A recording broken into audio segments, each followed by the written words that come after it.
আমন্ত্রণ জানাচ্ছি intellectual Crossroads থেকে। আমি এফএমএম হোসেন।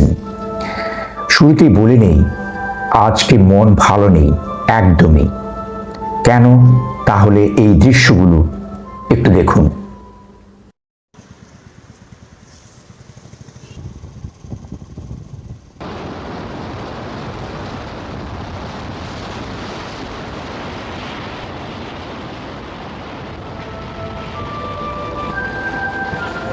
এরকম পরিস্থিতিতে ভালো থাকা যায় না, কেউ ভালো নেই। আরো আহত বোধ করি যখন কারো কারো মুখে শুনি এই বন্যা রাজনীতির অংশ নয়।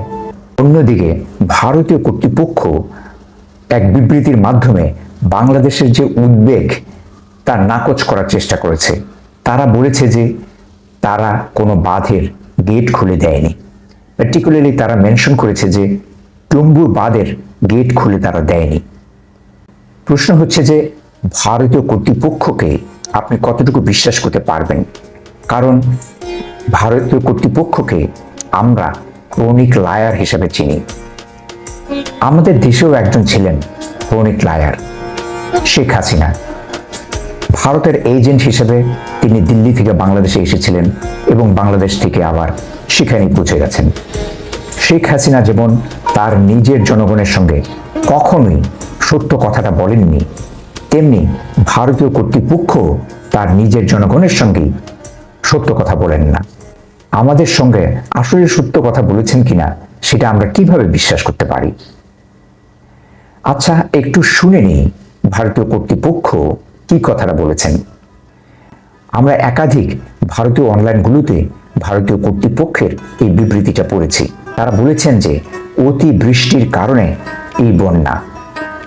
তারা আরো বলেছেন যে 19শে অগাস্ট থেকে 22শে অগাস্ট পর্যন্ত ত্রিপুরা ও মিজোরামে প্রচুর বৃষ্টিপাত হয়েছে। বৃষ্টিপাতের এই লেভেলটাকে অফিসিয়াল টার্ম হিসেবে তারা বলেছেন এক্সট্রিমলি রেইনফল। এই টার্মটা বৃষ্টিপাতের সর্বোচ্চ চূড়া বোঝাতে ব্যবহার করা হয়।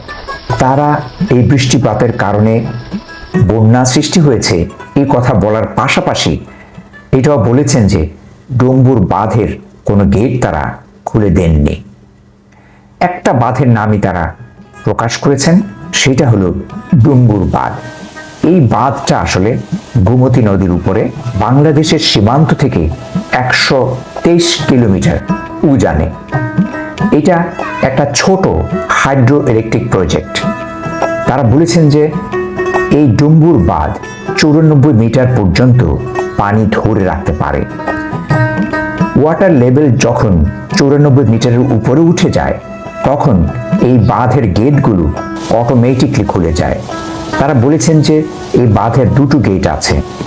এই বাঁধের গেট দুটি অটোমেটিকলি খুলে যাওয়ার পরে একটা গেট দিয়ে শতকরা 50 ভাগ এবং অন্যটি দিয়ে শতকরা 100 ভাগ পানি বের হয়ে আসে। তারা বলেছে যে তাদের 3টা অবজারভেটরি স্টেশন আছে। এই 3টা স্টেশন হচ্ছে অমরপুর স্টেশন, সোনাপুর ও সোনাপুর 2 স্টেশনস। তারা বলেছে যে অমরপুর স্টেশনটি বাংলাদেশের সঙ্গে দ্বিপাক্ষিক প্রটোকলের অধীন। এই প্রটোকলের অধীনে তারা বাংলাদেশকে নিয়মিতভাবে বৃষ্টিপাত ও বন্যার আশঙ্কা সম্পর্কে অবহিত করেছে। তারা বলেছে যে 21শে অগাস্ট বিকাল 3টা পর্যন্ত বাংলাদেশকে তারা অবহিত করেছে আশু বন্যা এবং বৃষ্টিপাত সম্পর্কে। আবার রাত 9টায় আরও একটা মেসেজ পাঠানোর কথা ছিল, কিন্তু ততক্ষণে তাদের বিদ্যুৎ সংযোগ বিচ্ছিন্ন হয়ে যায়। তবে তারা বলেছে বিকল্প পন্থায় বাংলাদেশকে এই মেসেজগুলো দেওয়ার চেষ্টা অব্যাহত রেখেছিল তারা। এখন আমরা একটু জেনে নেব বাংলাদেশের তরফে কি জানা গেল। বাংলাদেশের ফ্লাড ফোরকাস্টিং অ্যান্ড ওয়ার্নিং সেন্টারের নির্বাহী প্রকৌশলী সরকার উদয় রায়হান গত শুক্রবারে প্রথম আলোকে বলেন, গোমতী ও মাতামুহুরী নদীর উজানে ভারতীয় অংশে পানি বৃদ্ধির তথ্য আমরা তাদের ওয়েবসাইট থেকে পাই। তাদের পক্ষ থেকেও আনুষ্ঠানিকভাবে দিনে 2 বার তথ্য দেয়া হয়, কিন্তু এবার বিস্তারিত তথ্য আমাদের জানানো হয়নি। বিস্তারিত তথ্য না পাওয়া গেলে বন্যার বিস্তারিত ও সঠিক পূর্বাভাস দেয়া কঠিন হয়ে যায়। বাংলাদেশের একজন নদী বিশেষজ্ঞ আছেন, শেখ রোকন।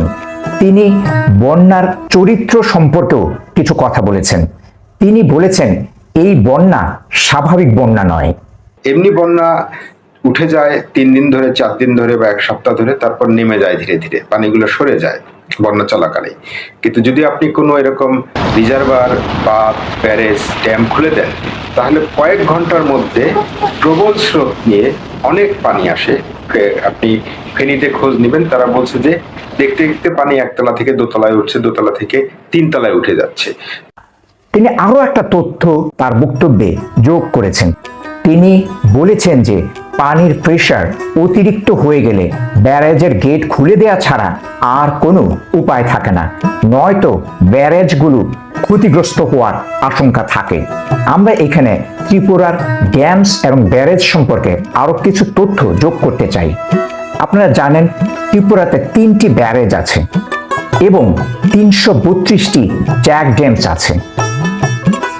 এই 3টি ব্যারেজের মধ্যে একটা উল্লেখযোগ্য ব্যারেজ হলো মাতামুহুরী নদীর উপরে, যার নাম কলসি ব্যারেজ। আপনারা জানেন বাংলাদেশে যে বন্যার পানি এসেছে সেটা শুধু গোমতী নদী দিয়ে নয়, মাতামুহুরী সহ আরো বেশ কয়েকটি নদীর মধ্য দিয়ে এসেছে। কাজে এখন প্রশ্ন উঠে, তারা কি কলসি ব্যারেজের গেট খুলে দিয়েছিল? তাদের দেয়া বিবৃতিতে এসবের কোনো উল্লেখ নেই। এখানেই আমাদের মনে সন্দেহ জাগে। আরো একটা কথা বলি, যদি প্রবল প্রেসারের কারণে ব্যারেজের গেটগুলো খুলে দিতে বাধ্য হয়েছিল ভারতীয় কর্তৃপক্ষ, তাহলে সেটা আমাদেরকে জানালে কি এমন ক্ষতি হতো? বরং আমাদের কিছু লাভ হতো। আমরা একটু সময় পেলে আমাদের বৃদ্ধ, গর্ভবতী নারী, শিশু, রোগাক্রান্ত মানুষ ও গৃহপালিত পশু সরিয়ে নিতে পারতাম। এতটা প্রাণহানি ও ক্ষতির মধ্যে আমরা পড়ে যেতাম না। এইরকম ঘটনা তো মানুষের মনে বিরক্তি তৈরি করে। ভারতীয় কর্তৃপক্ষের বিবৃতিতে আরো একটা কথা বলা হয়েছে, সেটা হলো মিথ্যা তথ্যের উপরে ভিত্তি করে ভারত বিরোধী মিছিল করেছে আমাদের ছাত্ররা। এইখানে আমি বলবো, ভারতীয় কর্তৃপক্ষ বাংলাদেশের মানুষের মেন্টালিটি সম্পর্কে অজ্ঞতার পরিচয় দিয়েছে। তারা যে বিক্ষোভ করেছে এইটা শুধু এই বন্যার কারণে নয়। আমরা এই বন্যা বছরের পর বছর হতে দেখেছি। গত 50 বছর যাবৎ একই ঘটনা ঘটে যাচ্ছে।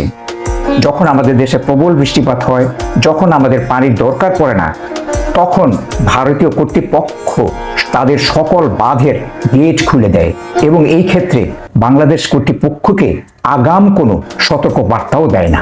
কাজে ছাত্ররা যে বিক্ষোভ করেছে এটা এই বন্যার জন্যই শুধু না, এটা সামগ্রিক অর্থে ভারতীয় আচরণের বিপক্ষে একটা বিক্ষোভ মাত্র। আরো একটা কথা বলতে চাই, বাংলাদেশের মানুষ গত 15 বছর দেখেছে কিভাবে ভারত আমাদের দেশের একটা নিষ্ঠুরতম, বর্বরতম সরকারকে সহযোগিতা করে এসেছিল। এমনকি ভারত একটা গণতান্ত্রিক দেশ হওয়ার পরেও আমাদের সরকার যখন নির্বাচনে বড় বড় কারচুপি করেছে, মধ্যরাতে নির্বাচন করেছে, তখনও ভারত এই সরকারকে সমর্থন দিয়ে গেছে।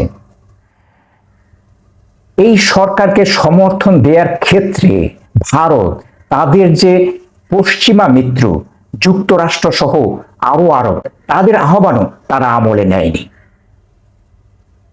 আমরা এটা বছরের পর বছর দেখেছি। কাজে এটা খুবই স্বাভাবিক, ভারতের এইরকম আচরণ এখানকার মানুষ স্বাভাবিকভাবে নেয়নি। এখন আমি ভারতের নদী রাজনীতি নিয়ে কিছু কথা বলতে চাই। আপনারা জানেন বাংলাদেশকে নদী মাতৃক দেশ বলা হয়, কারণ আমরা সবাই জানি এই দেশের মধ্য দিয়ে প্রবাহিত হয়েছিল 1200-ও বেশি নদী। আর জানে ভারত একতরফা ভাবে নদী থেকে পানি সরিয়ে নেয় আমাদের বেশিরভাগ নদী এখন মরে গেছে। আপনারা জানেন বাংলাদেশে এখন কার্যকর অর্থে নদী আছে মাত্র 230টি। এক ফারাক্কা বাঁধের কারণে আমাদের দেশে 23টি নদী মরে গেছে। আপনারা জানেন ৭৪ সালে এই ফারাক্কা ব্যারেজ চালু করার পরে আমাদের দেশের প্রধান নদী পদ্মার কি অবস্থা হয়েছে। আমরা শুকনো মৌসুমে রাজশাহী অঞ্চলে পদ্মাকে ধুধু বালু চরে পরিণত হতে দেখি। তখন দুপারের মানুষ পায়ে হেঁটে পদ্মা পার হয়। এক সময়কার প্রমত্তা নদীর এই হাল হয়েছে। ভারতের লোকেরা কি অজ্ঞমূর্খ নাকি? তারা কি কিছু দেখে না? তাদের কি চোখ নাই?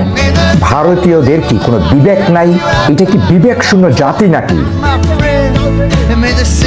একটা নদীকে এইভাবে মেরে ফেলা যায়? প্রকৃতির ক্রোধ আছে, এই ক্রোধ একদিন ভারত দেখবে যদি তারা তাদের নীতি চেঞ্জ না করে। সর্বশেষে আরেকটা কথা বলি, ভারতের পররাষ্ট্রনীতি ফুল অফ হোস্টালিটি।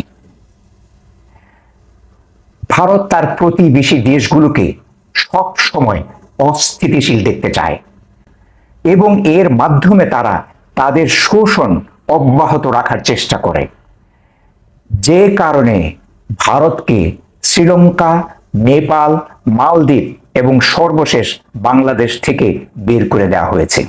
এখন দক্ষিণ পূর্ব এশিয়ায় ভারত একেবারেই একা। আজকে এই পর্যন্তই। আপনারা ভালো থাকবেন, সুস্থ থাকবেন। আল্লাহ হাফেজ।